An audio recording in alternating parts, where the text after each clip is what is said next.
Hello everybody. Oh, now we get to finish this quilt. I hope everybody has caught up, got all your blocks assembled, and they're all nice and put together in their nice little center section.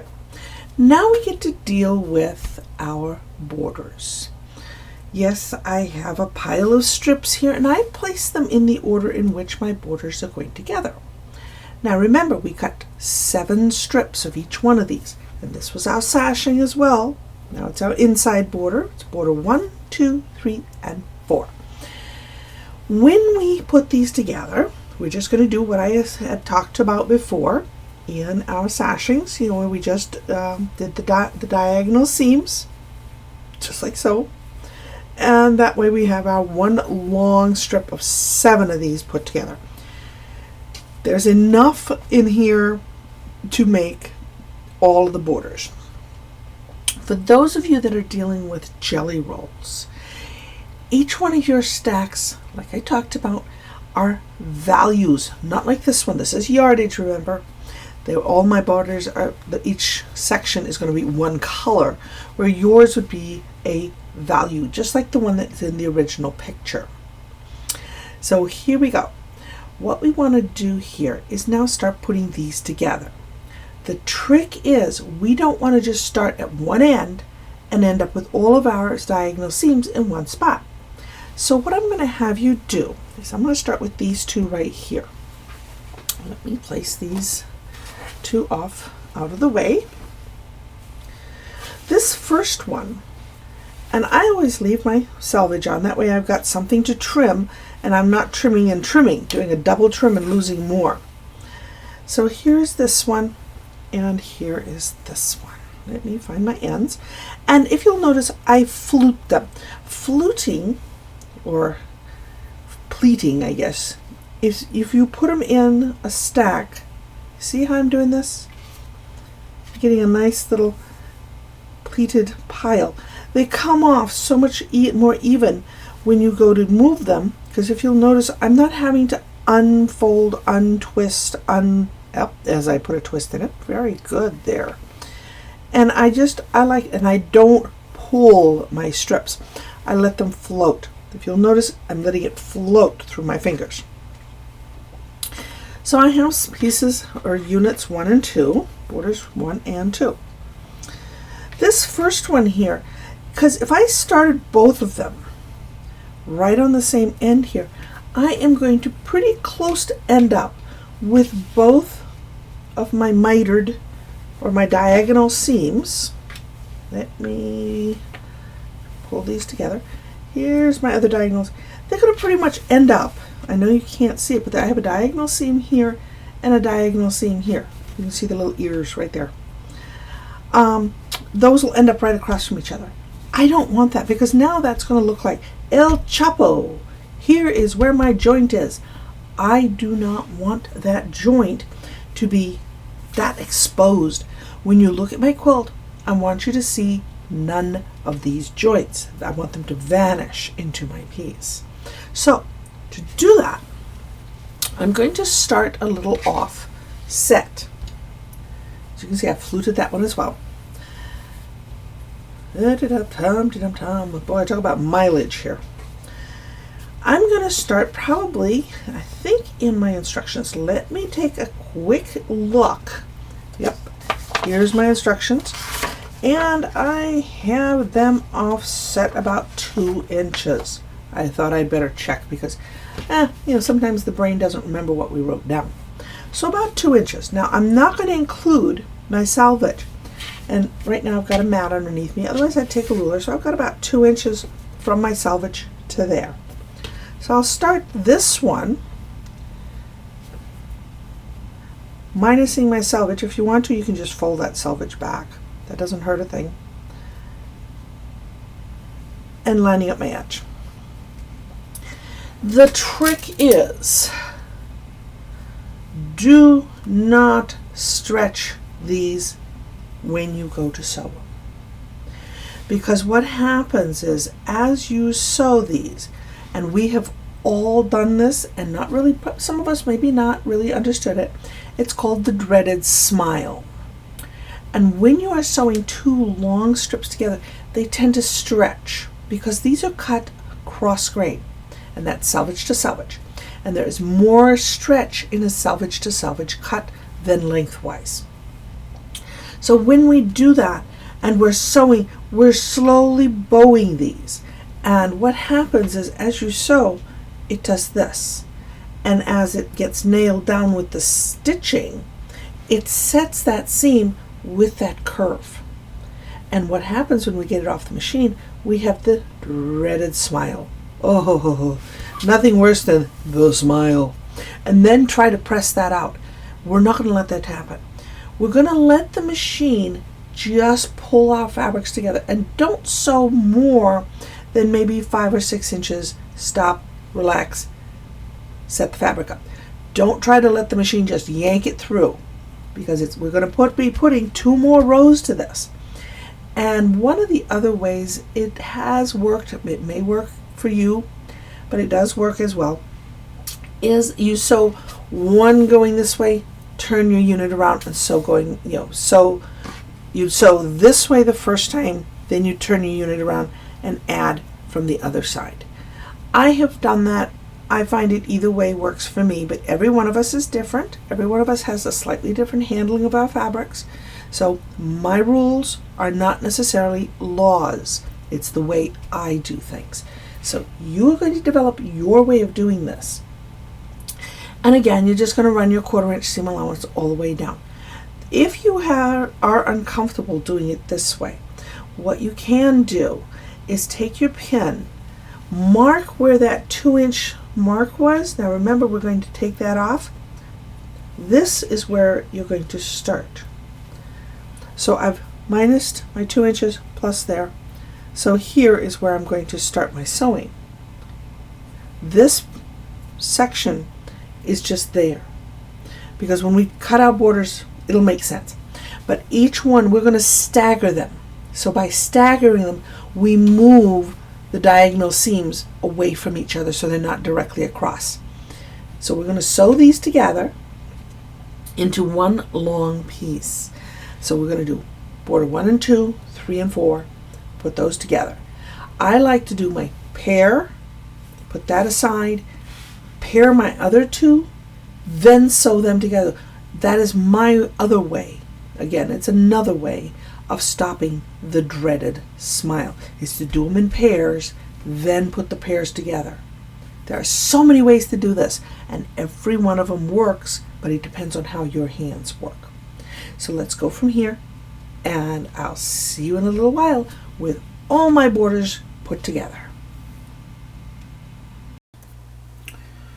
Okay, here we are with all my borders. Hopefully your borders look something like this. If you're using yardage, of course, each row will probably be the same fabric.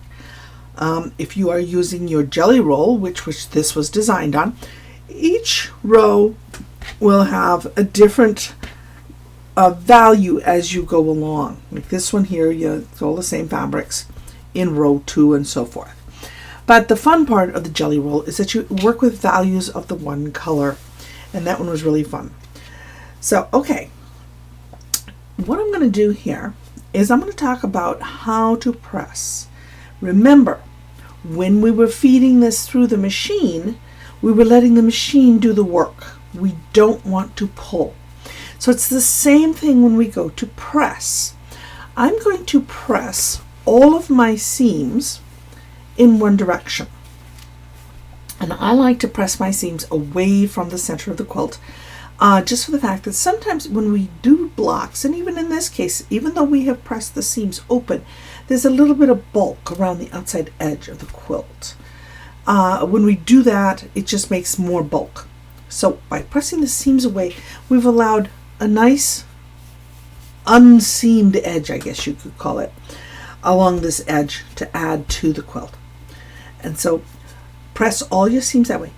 This is where pressing is so important. Yes, and I like to take my thumb and finger press gently first.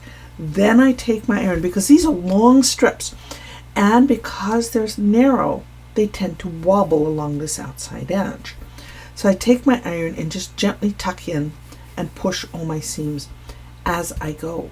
Again, don't over press your outside raw edges because they are going to wobble and stretch and do all that kind of nasty stuff.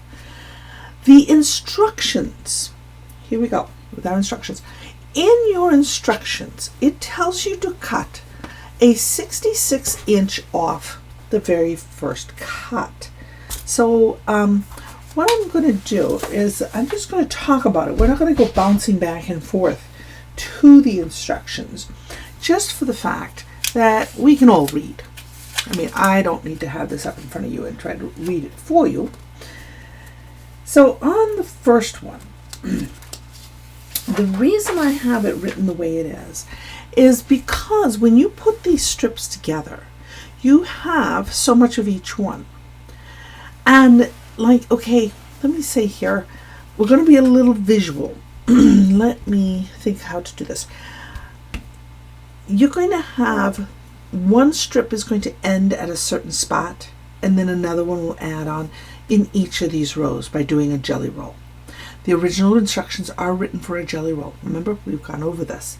So wherever those end, the reason I have you cut side 1, side 2, 3, 4, they're opposite each other, is that just by giggles, you don't end up with two pieces of fabric the same going around the corner.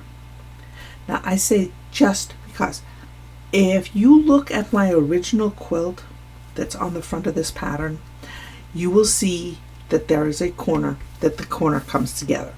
That was so unintentional.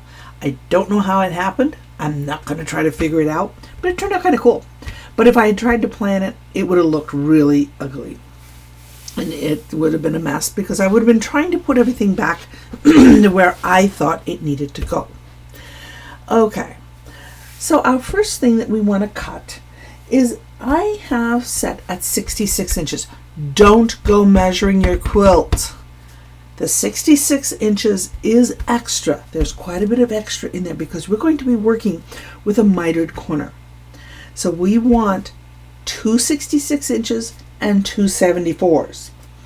If you're using yardage, you can cut two 66s and the two 74s. It doesn't make a difference. But if you're using your jelly roll, cut it in the order in which I have listed in the instructions, which is a 66 inch, a 74 inch, a 66 inch, a 74 inch. That allows the fabrics to kind of work their way around the quilt. Okay, first thing I'm going to do is I'm going to straighten the end that was all kitty wampus down here. Now remember, I was very careful in my pressing, very careful in my sewing, so these lines should be darn near perfect. Straight. Darn near, because it doesn't necessarily mean anybody's perfect here. But I can take my ruler, let's find the shortest one here, and I am going to line it up right where I started there. And I can see that my line here, and line here. Darn good. Look on the outside edge, not too bad.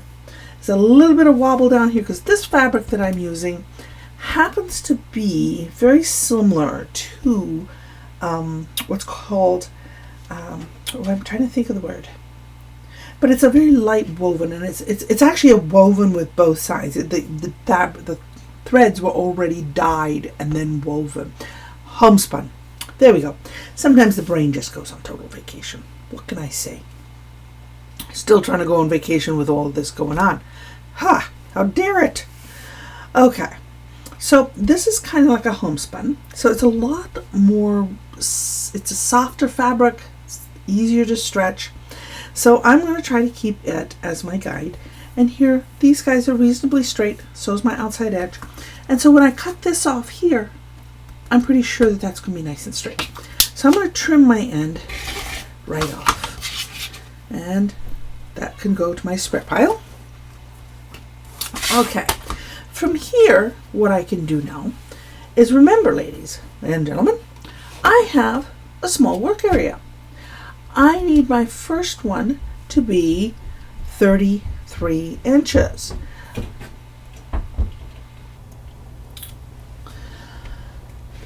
Now remember, I have a small area I'm working in here. I need 66 inches. So I can measure 33 inches, fold it in half, and do that. So that's what I'm going to do. And that way I can work in my small area. So I'm going to scooch my stuff over there. And I need to measure 33 inches. So we'll do this again. Again, I'm going to measure down the middle of my strip.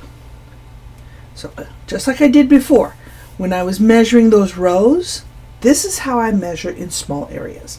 There's my 26 inches. Hee-haw. And by keeping my finger there, it doesn't move. So here's my 33 inches. I'll take a pen and mark it. Now, the nice thing, this has a forgiving piece to it because these are cut a certain length and that we're going to be doing, oh my, here's another seam that got away from me. A mitered seam. We needed extra. So there's a little give and take here when we cut these. They're cut longer than the border of the quilt, but we got to make sure that we have enough for the diagonal seam for the miter. Plus I've allowed a little extra for some fudge room. But we want to keep our quilt square. So here's my mark. Now I can fold this. Actually, let's fold it this way so you guys can see that I'm folding it correctly. Otherwise, I would do this very sloppily when nobody's watching. Yeah, the things we do when nobody's watching, correct? The cheater weather, the ways, and then we say naughty things because something doesn't commit. Here's my fold. And like I say, I needed 66 inches. So I can fold that up. And here is my 66 inches. 33 plus 33. I think it's 66 the last time I looked when I was in second grade. Were we adding that high? I don't remember. Okay, so I'm going to cut this off right here. And there we go. See, I'm making sure that I'm nice and straight across. I can just flip this out of the way and cut my length. Now, like I said, because I am using yardage to do this particular piece, I can take this piece and use it as my measuring device, which is kind of cool too. This is one of those cases of really easy to do. I'm going to roll that up.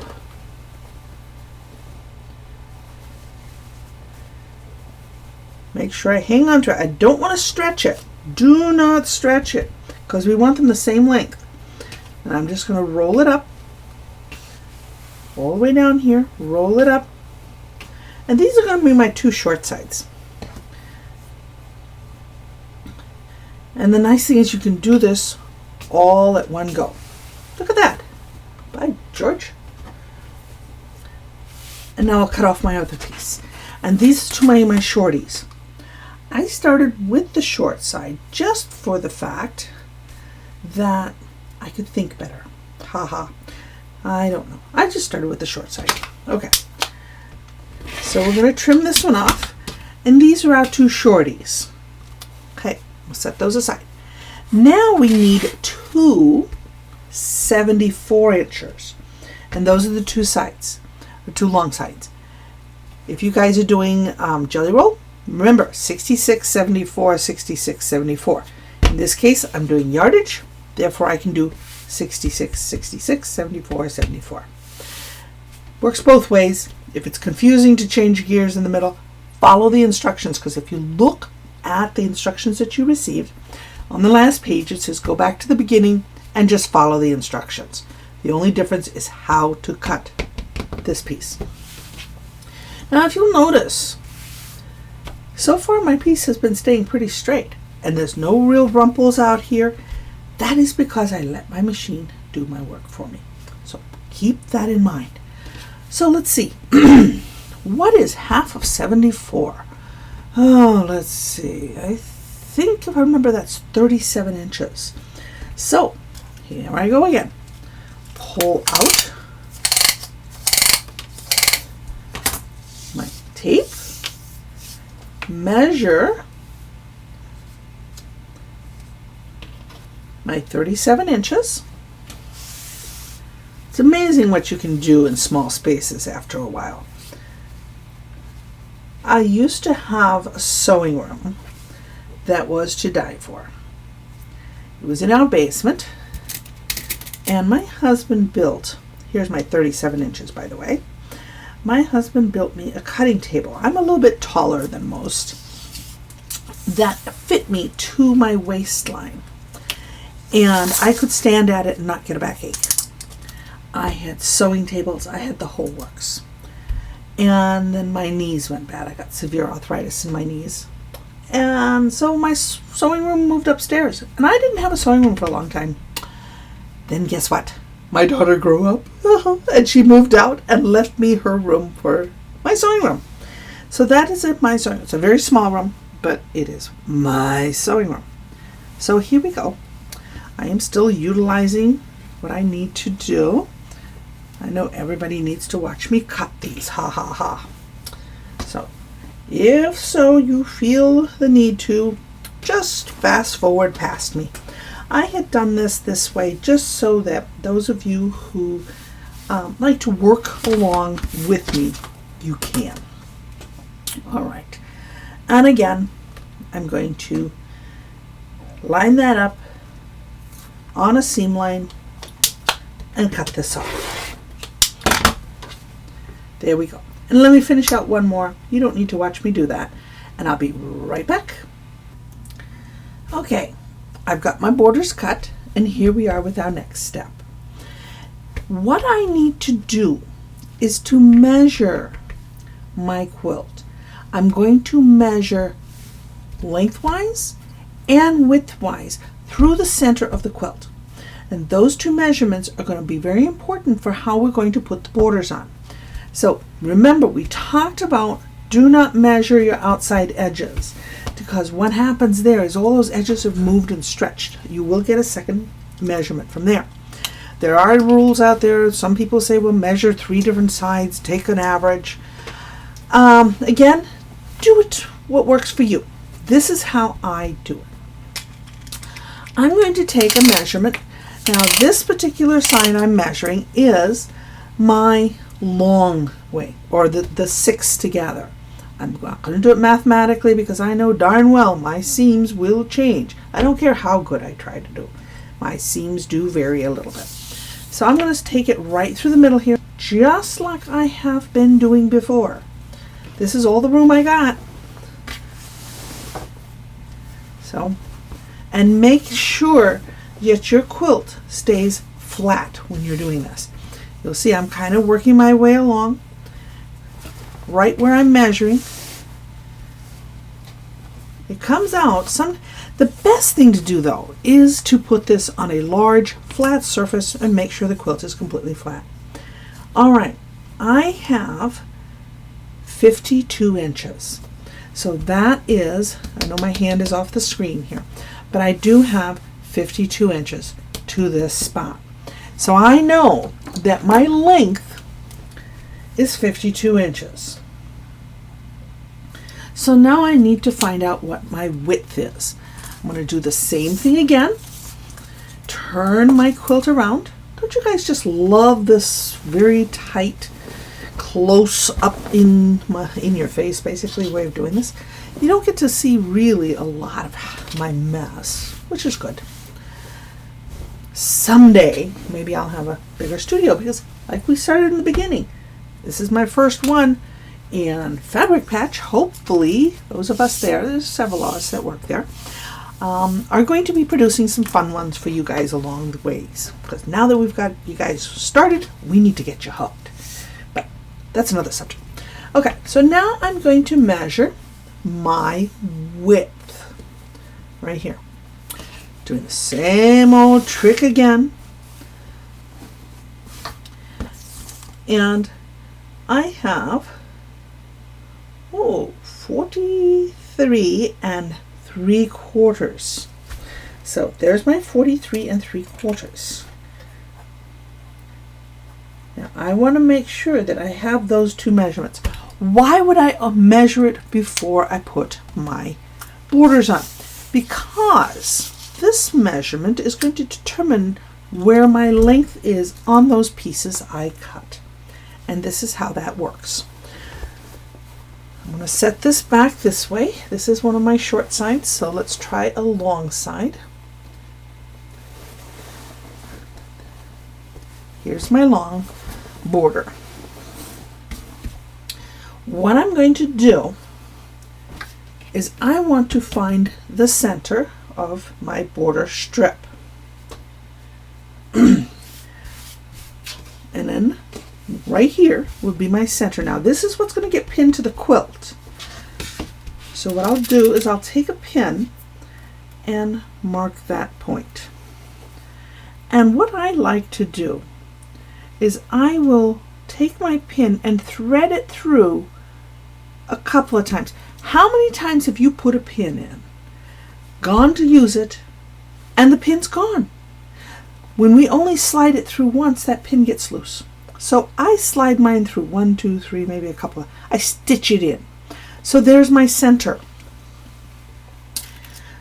And because this is my long side of my quilt, I know that that is 52 inches. So what is half of 52? Here we go with that darn math again. I think the last time I looked it was 26 inches. So see, I can do this in halves. Where's my good old measuring tape? So I can measure out from my center point here. I am going to measure out 26 inches. And I'm going to put a pin at that 26-inch mark on 1/2, fold that out of the way, set up for another measurement of 26 inches, and mark that one. Those points are the end points of my quilt. All of this out here, this extra pieces that we have here, are going to create our miter because we need extra for the width. And yes, there is overkill on this, and it's done deliberately so that if you have to take it apart a few times, you have enough to kind of trim if you need to. Okay, so if you'll notice, I have my two pins, both at the 26-inch mark, and they're ready to go, and I have my center mark. All right, there's the prep for my border piece I'm going to put on. Okay, now I'm going to set this aside. I'm going to grab my quilt. Because that was the long side, I want to make sure I've got it along the long side, which is the one that has 6 blocks. 1, 2, 3, 4, 5, 6. By George, I got the right side. How dare I? I'm going to find the center of my quilt. Like I've said before, math and I are wonderful friends, but those nth inches are not in my vocabulary when it comes to quilting. Just for the fact it is a finite art, but I really don't like to fuss with them. So it's easier for me to fold. It is right halfway in the middle of one of my sashings, which I knew, but this is the easier way to find out. And so I'm going to put a pin right through the middle of that sashing, just like so.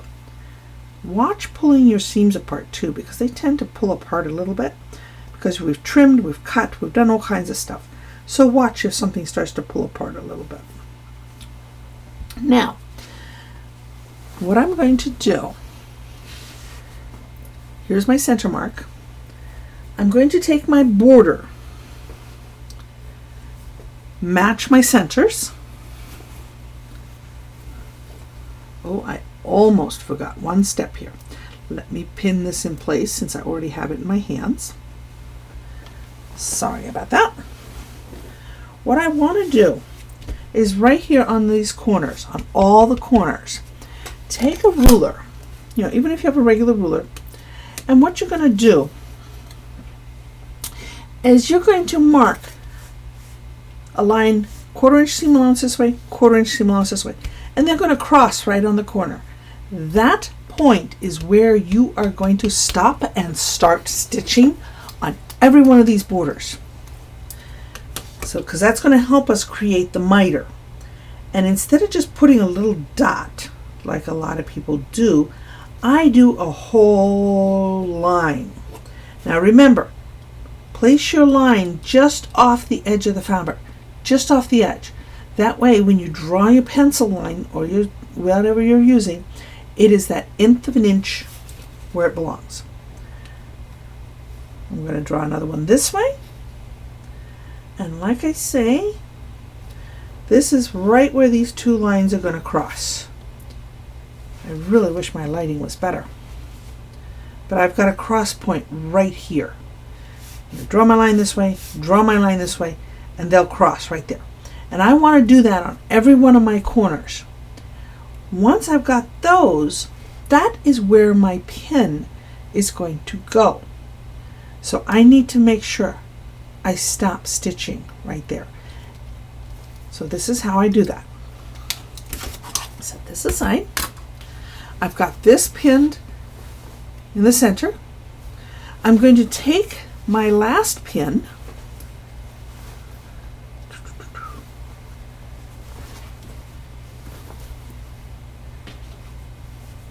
I'm going to take this last pin that I had, remember I measured it, I am going to line that up with the edge, not the seam allowance, not seam anything, the edge of my quilt.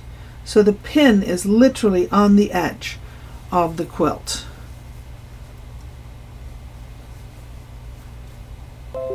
And then I will pin that in place. Just like so. See how the pin here is on the edge? Then I can look at, by George, look at that. That's dang good, if I must say so myself. Because this also tells you how square your quilt is and how careful you've been. And like I said in the beginning, I am kind of glad that I'm working with flannel, because it shows you that yes, it can get away from you. So the regular cottons, the regular plain woven fabric cottons have a little more stability and you're in better luck. So I'm going to take from this point to this point and pin. I'm going to do the same thing on the other end of this. So I will be back here shortly to show you where this goes next. Okay, I have the other end pinned on, and after looking at it a little bit, I realized that you really couldn't see my little cross line. So I changed pens. I was using an orange one. Here's my blue one. And I drew the 1/4 inch line this way, the 1/4 inch seam line this way, and you can see right where they cross. That is where I'm going to start my stitching. And when I do, I'm going to stitch forward about 3 stitches and then back stitch. Make sure not to stitch one beyond that intersection. Try to drop that needle right at that intersection. So that stops it from coming apart. And I'll show you why we do that when we add the other side. So right now what I'm going to do is I'm going to sew this side on, and then we'll add the second side. And I'll show you how to do that in just a moment. Okay, I'm starting at this point because I've put my border on, and yes, I stopped and started, and you'll see I'm just short of the end. So that's what I want left, a seam allowance from the end of my first stitching to here. So I know this one camera thing is kind of hard, but that's what you want. Now this is where we're going to add the other border. Now remember how I folded the first one in half, found the center, and then I took my inches and divided them, and then I set my second border, my first border up. I'm going to do the same thing with one of the short borders.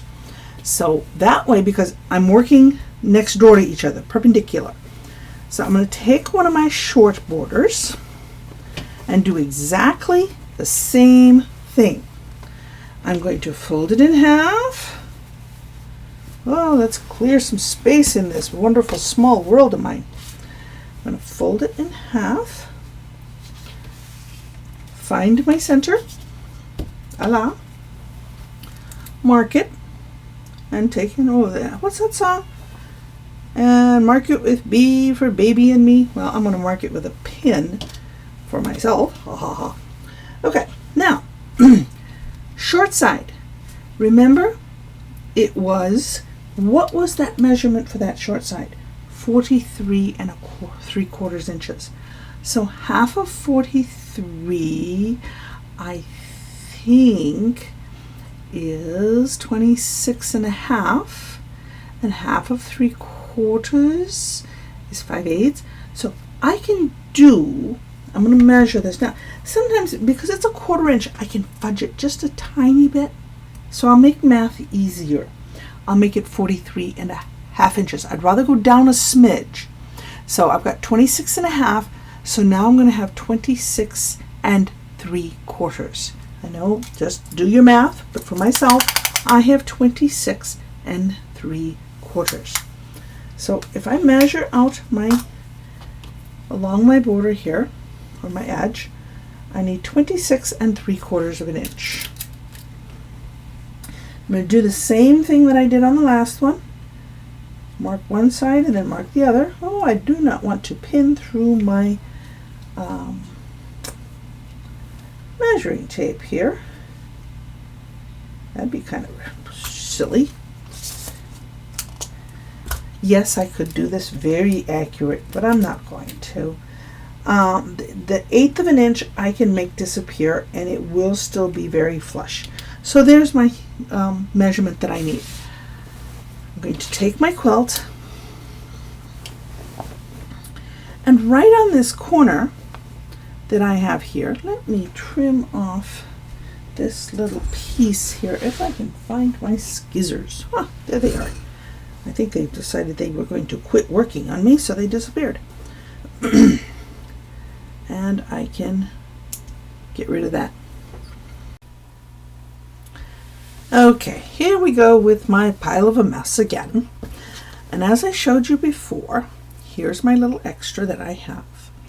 What I'm going to do now is, just like I said before, is I took my perpendicular border, or the one that's perpendicular to the first one. I did the short side in this case, and I did my measurements just like before. I have pins here. I'm going to match my pin. I've also divided up the side of my quilt. I'm going to match my center pins just as before. We all can see that. We don't need 10 times to be shown, but that's okay. I'll show you anyway. Now, down here on this end, I'm going to take that same placement that I did. And this time, I want to make sure that I've got this folded out of the way. If it really is a pain in the neck, fold it back and put a pin in it. And get it out of the way. But don't stretch this point. Don't pull that stitch out, because it's very important that that stitch be right where it needs to be. You're going to take, just like you did before, put your pin right on the end of the quilt, because that is the edge of the quilt measurement. Take a second pin and go through right here on the intersection. Can you see that? The intersection right there. That way you know that if you look underneath here, I have not caught the edge of the border that's underneath, and it's kind of just tucked out. It's a little bit of an awkward corner, but you can just put it out of the way just like so and pin it into place. Now this again, making sure that your pin for that outside edge. Check. Looky there, I've got the exact size. By George. And I'm going to repeat the same process all the way down. What I'm going to do is I'm going to attempt to video the stitching of that corner. So we're going to move from here maybe to the machine. So let's take a look what I can do on that.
Alrighty, now that we've changed cameras, hopefully, from a cell phone to the camera above me, what we can see, okay, I've showed you where this came in.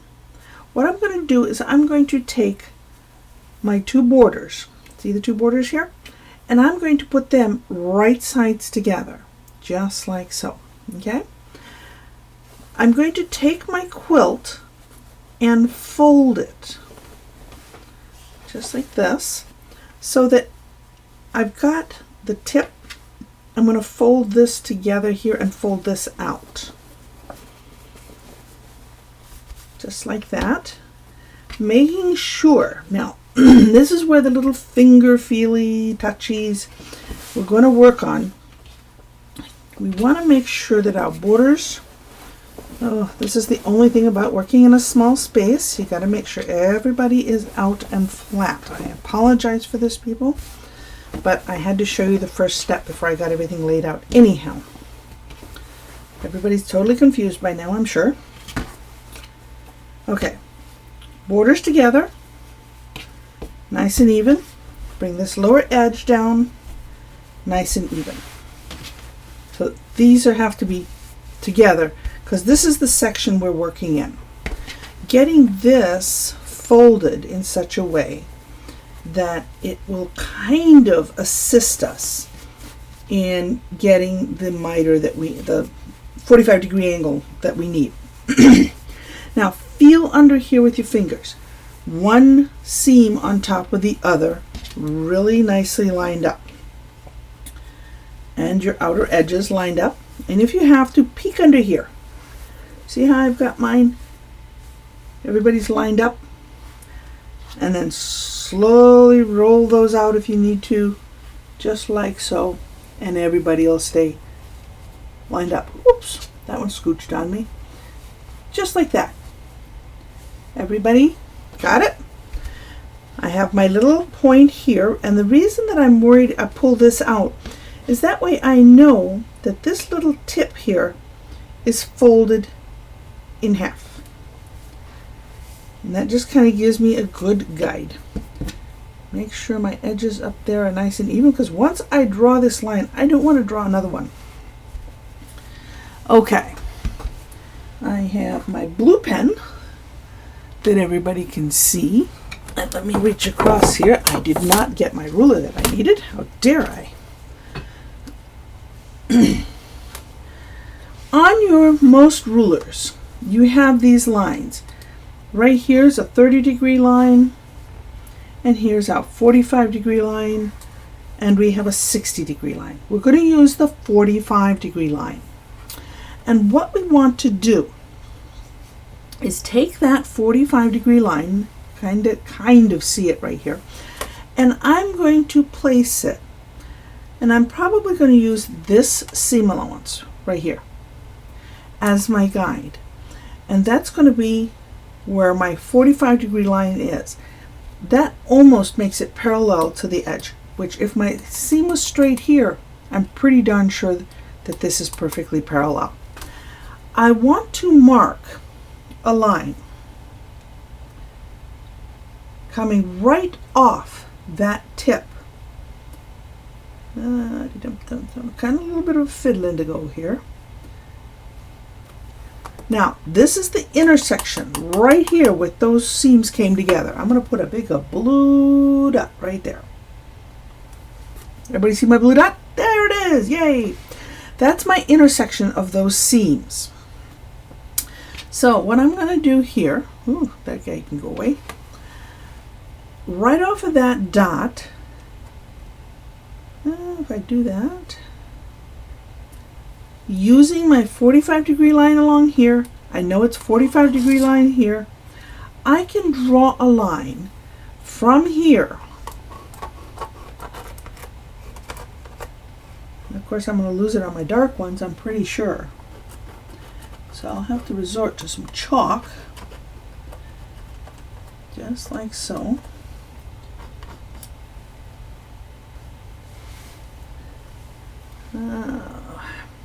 You know what? Try it again. With the best laid plans of mice and men. There we go. there's my line. So going across my dark one, I'm going to grab a piece of chalk, because this is important. Don't just think you can wing it, ladies and gentlemen. I've got my blue line, and right here I'm going to continue with my white. You can see the line right across there. That line is what I'm going to sew on. Okay. Easier said than done. Pins, take your pins and feel right here, making sure that your seam allowances are right on top of each other, and pin right through perpendicular to your line. On this seam allowance, you can kind of feel it. And this is one time that is kind of a pain in the neck that we don't have them going in opposite directions, but that causes other problems. I'm going to feel right there and pin right through. And I'm going to do the same thing right here on all of these seam allowances, making sure that there's an intersection, keeping that there. And on this one, I'll put a pin perpendicular to that. The reason I do them perpendicular, I can sew right up to the pin. Remember, we talked about that. And don't sew over the pin, but right to the pin, and nothing moves.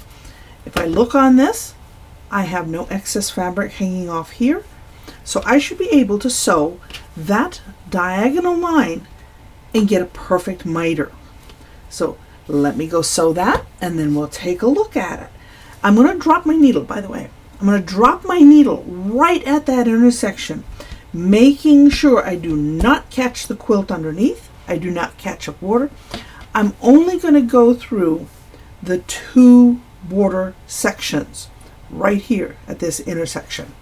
And it looks like I ended up with a bias sew right there. So we'll find out here what happens. So it's right here on this corner. All right, I'll be back in a minute. Okay, I have sewn this. Now, I sewed it here. Of course, I'm sewing with white thread. Yay. And now, to check this out, what I'm going to do is I'm going to open this out. And what I'm going to get is all my intersections in here. Now, I don't want to pleat right here. I want it nice and flat, just like this one is. And there is my miter. Make sure you backstitch right down here. Sorry about that. I had to move things off camera. And you're going to backstitch right here just to make sure. Also, when you take your first 2 or 3 stitches, just like you did when you came in, a couple of stitches, but don't stitch into the quilt, or you'll end up with a little pleat right there, and you don't want that. You're going to repeat this process for all 4 corners. So hopefully that'll work for you. I'll see you in a few minutes. Okay, now that you have all of your miters done, what you're going to do is take your ruler and a good rotary cutter, and you're going to trim. Now remember, underneath here is your quilt. You do not want to put a hole in it. Get it out of the way. We want to trim this seam allowance down to a 1/4 inch. So put your 1/4 inch line on your seam line, and make sure your quilt is out of the way back here, or I should say the top of the quilt. The whole thing is the quilt. And trim this down to a 1/4 inch. This is the spare. Now, like I said, we did have extra, and I allowed it just in case we had boo-boos. I did have a small flaw in mine, which I was kind of glad when I saw it, is you can't see it at all. But right here is where I added one of my pieces for my inside border. There's a diagonal seam right there. But because of its position and the way it fit in, you'd never know it. There we go. So now, go through and do all your corners. Make sure back stitch out here. And guess what?